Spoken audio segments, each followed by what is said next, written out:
나는 사람들이 아주 뚜렷한 선입견을 안고 들어오는 경기를 좋아한다. 메시는 공을 소유할 것이고 마이애미가 경기를 지배할 것이며 LAFC는 뛰기만 할 것이다. 그런데 축구는 늘 그 선입견을 비웃는다. LAFC가 인터 마이애미를 상대로 한 건 운 좋게 역습으로 먹었다가 아니다. 그건 하나의 설계도였다. 구조로 상대의 숨통을 조이고 그리고 1에서 2개의 클래스가 다른 순간으로 경기를 열어젖히는 계획. 그 계획의 가장 큰 열쇠가 손흥민이었다. 손흥민을 경기의 심장에서 잘라내려 했고 손흥민은 스스로 다시 연결했다. 경기 시작부터 마이애미는 손흥민을 상대하는 팀이라면 누구나 떠올릴 만한 방법을 택했다. 초반부터 강하게 압박하고 손흥민에게 들어가는 1차 연결 패스를 차단하며 LAFC가 측면으로만 공을 돌리게 만들어 바깥에서 소모하게 하는 것. 손흥민이 고립되면 LAFC는 전환의 리듬을 잃는다. 리듬을 잃으면 역습은 그냥 뛰는 것으로 전락한다. 하지만 손흥민은 공을 기다리며 서 있지 않았다. 내가 늘 말하는 게 있다. 큰 선수는 경기가 자신에게 오길 기다리지 않는다. 스스로 경기를 만든다. 손흥민은 하프 스페이스는 물론 중앙까지 내려와 등지고 공을 받으며 1에서 2명을 끌고 왔다. 겉으로 보면 스트라이커가 자리를 비우는 것처럼 보이지만 실은 전술 미끼였다. 상대가 원치 않는 구역으로 끌어들이는 것. 그리고 상대 수비수 2명을 자기 쪽으로 끌어당기는 순간 축구에서 가장 귀한 것이 생긴다. 공간이다. 5분의 실수, 놓친 찬스보다 중요한 건 신호였다. 누군가는 초반 찬스 손흥민이 공을 잡고 스텝이 살짝 꼬이며 득점으로 연결되지 못한 장면들 보고 바로 결론을 낸다. 터치가 별로다. 저건 넣었어야 한다. 하지만 나는 다르게 본다. 그 장면은 LAFC가 벌써 균열을 찾았다는 신호다. 손흥민을 위험 구역에 올려놓는데 성공했다는 뜻. 이런 한 번의 오픈만으로도 LAFC의 압박 탈출 시스템이 작동하고 있다는 걸 보여준다. 그리고 마이애미는 90분 동안 계속 추격하며 그 강도를 유지할 수 없다. 1-0. 압박의 가장 부드러운 지점을 찌르는 칼 한 번. 내가 가장 좋아한 건 1-0 장면이다. 단순히 어시스트가 멋져서가 아니다. 어시스트 직전 손흥민의 처리가 너무 노련했기 때문이다. 마이애미가 달라붙는다. 손흥민은 좁은 공간에서 공을 받는다. 여기서 성급히 전진하려 했다면 걸려서 빼앗기고 마이애미의 역습을 허용했을 것이다. 그런데 손흥민은 정말 큰 선수들이 하는 선택을 한다. 180도 회전의 시야를 바꾸고 그 다음에 찔러 넣는다. 이게 빠른 선수와 똑똑한 선수의 차이다. 빠른 선수는 그냥 달린다. 똑똑한 선수는 상대의 리듬을 바꾼다. 마르티네스에게 들어간 스루 패스는 두 가지를 동시에 볼 때만 나올 수 있다. 동료가 정확한 타이밍에 침투하고 있다는 것. 상대 수비 라인이 손흥민을 두려워해 머뭇거리고 있다는 것. 마이애미의 고통은 여기서 나온다. 손흥민을 막고 싶지만 손흥민이 정면을 보는 순간 바로 죽을까 봐 무섭다. 수비가 겁을 먹는 순간 그들은 중간에 선다. 중간에 서면 죽는다. 메시 vs 손흥민, 누가 더 잘했냐가 아니라 누가 이 경기에서 더 맞는 역할이었나. 사람들은 쉽게 이걸 1대1 대결로 만든다. 메시 vs 손흥민. 하지만 축구는 테니스가 아니다. 메시는 점유를 예술로 만드는 선수다. 주변의 삼각형 지원, 깨끗한 패스라인, 리듬을 유지해줄 구조가 필요하다. 반면 손흥민은 이 경기에서 구조 파괴자 역할을 했다. 공을 오래 가질 필요가 없다. 2에서 3번의 터치면 상대를 무너뜨릴 수 있다. 그래서 마이애미가 더 많이 점유했다고 해서 그들이 더 잘했다는 뜻은 아니다. 어떤 팀은 공을 지배하지만 결정적 순간을 지배하지 못한다. LAFC는 바로 그 결정적 순간을 지배했다. 2-0, 2명을 끌어내 부앙가가 숨쉬게 만든 장면. 부앙가의 골로 이어진 장면은 기본이면서도 가장 어려운 교훈을 담고 있다. 에이스가 희생하고 다른 에이스가 마무리한다. 손흥민이 내려와 공을 받으며 수비 2명의 시선을 끌어당긴다. 마이애미는 전반 손흥민의 패스로 실점한 뒤 본능적으로 반응했다. 손흥민을 무조건 막아라. 그런데 한 지점을 너무 세게 닿는 순간 다른 지점이 열린다. 부앙가에게 생긴 공간은 바로 그렇게 만들어졌다. 손흥민이 파낸 공간이다. 좋은 팀의 신호는 한 사람이 다 하는 게 아니다. 한 사람이 다른 사람을 더 위험하게 만드는 것이다. 내가 가장 좋아한 부분, 손흥민은 단순하게 하지만 극도로 잔인하게 플레이했다 확장. 현대 축구에서 사람들이 자주 착각하는 게 있다. 클래스는 복잡한 걸 해야 나온다. 는 생각. 하지만 최고 레벨에서 클래스는 오히려 아주 단순해 보인다.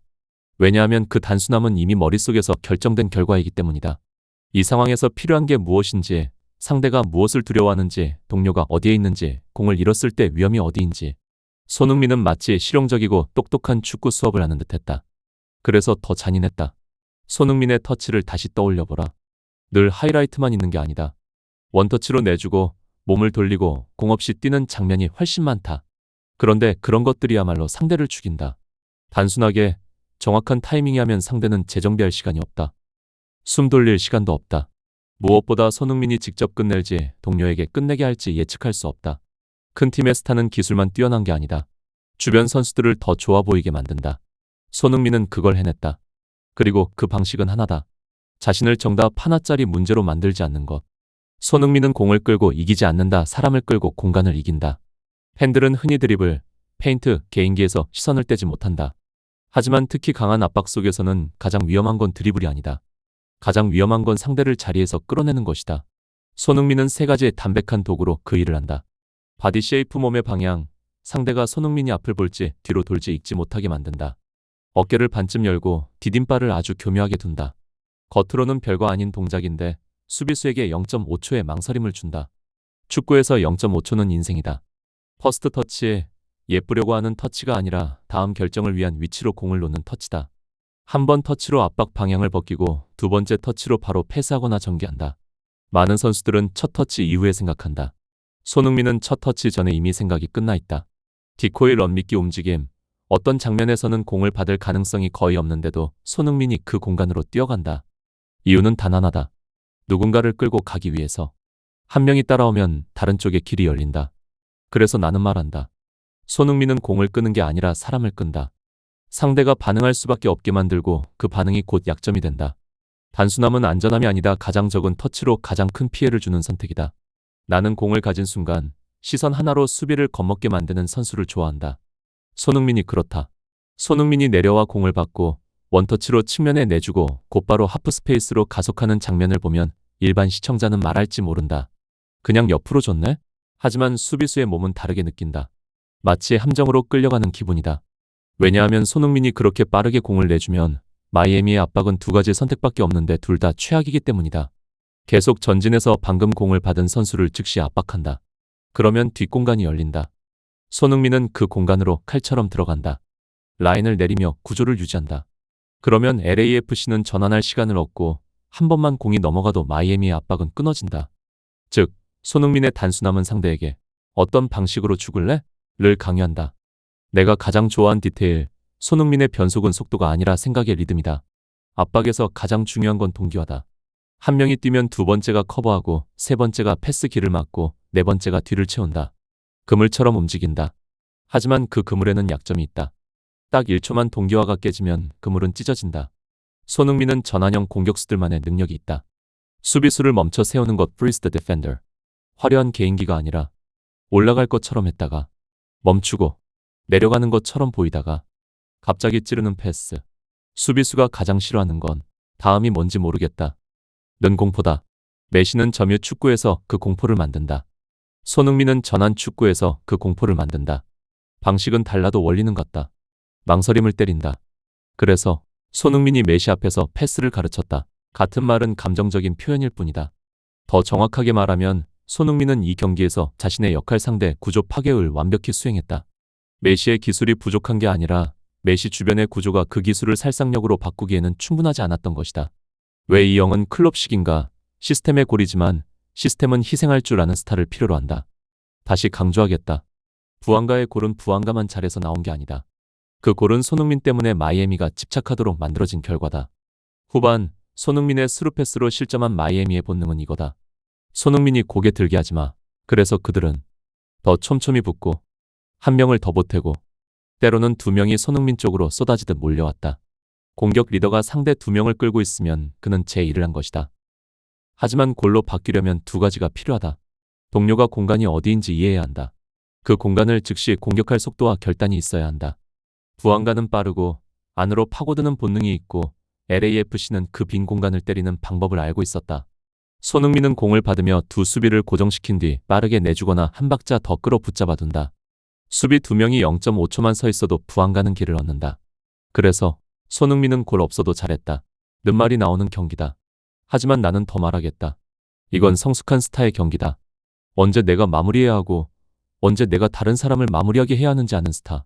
80분 부안가의 홈런, 손흥민에 대해 더 많은 걸 말해준다. 당신이 준 글에는 손흥민이 후반에 또 한 번 결정적 기회를 내줬지만 부안가가 슈팅을 하늘로 날려 홈런 어시스트가 날아간 장면이 있다.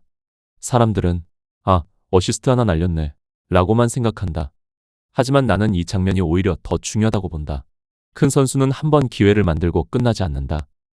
그들은 같은 논리로 기회를 반복 생산한다. 즉, 즉흥이 아니라 상대가 특정 방식으로 반응하도록 프로그래밍해 놓고 그 반응을 이용한다. 손흥민은 후반 내내 마이애미를 이렇게 반응하게 만들었다. 손흥민 쪽으로 몰려라. 그 결과는 부안가 쪽 공간이 열린다. 이런 패턴을 만들 수 있으면 당신은 경기를 지배하고 있는 것이다. 강팀이 득점을 많이 하는 이유는 한 번의 우연한 순간, 이 아니라 상대가 고치지 못하는 반복 패턴을 가지고 있기 때문이다. 그리고 이 경기에서 그 패턴을 만든 사람이 손흥민이었다. 메시에게서 보이는 문제, 메시가 못한 게 아니라 마이애미가 가장 싫어하는 경기로 끌려 들어갔다. 나는 메시를 존중한다. 누구나 그렇다. 하지만 축구는 언제나 맥락이다. 메시가 여전히 기적을 만들 수 있어도 경기가 그에게 불리한 리듬으로 흐르고 팀이 그 리듬을 통제하지 못하면 기적은 너무 많은 조건을 필요로 한다. 당신 글에는 메시의 턴오버가 많고 패스 미스가 나오며 후반에 들어오며 긴장된 대화를 나누는 장면이 있었다고 했다. 나는 메시를 SNS식 채점으로 평가하고 싶지 않다. 전술로 말하자. 마이애미가 공을 잡고도 블록을 뚫지 못하면 더 위험한 패스를 시도한다. 위험한 패스는 턴오버를 늘린다. 전환이 강한 팀을 상대로 턴오버는 자살이다. LAFC는 마이애미를 이 루프에 넣었다. 확장 결론 클럽톤. 이건 성숙함의 축구다. 이 경기에서 남는 건 누가 더 잘했냐가 아니다. 남는 건 완전히 성숙해진 공격수의 모델이다. 손흥민은 골이 없어도 최고임을 증명했다. 그는 경기 전체를 자기 논리로 돌렸다. 내려오고 끌고 찌르고 공간을 열고 상대가 자신을 막기 위해 변형되는 순간 그 변형 자체를 이용해 상대를 무너뜨렸다. 이게 최고 레벨이다. 공을 차는 게 아니라 상대의 두려움을 차는 것. 그리고 이런 선수가 팀 전체의 전술 규율과 결합하면 3년 같은 경기는 차갑게 보인다. 시끄럽지 않다. 공을 많이 가질 필요도 없다. 하지만 상대는 안다. 그들이 언제 졌는지를. 손흥민의 그림자를 쫓기 시작한 순간부터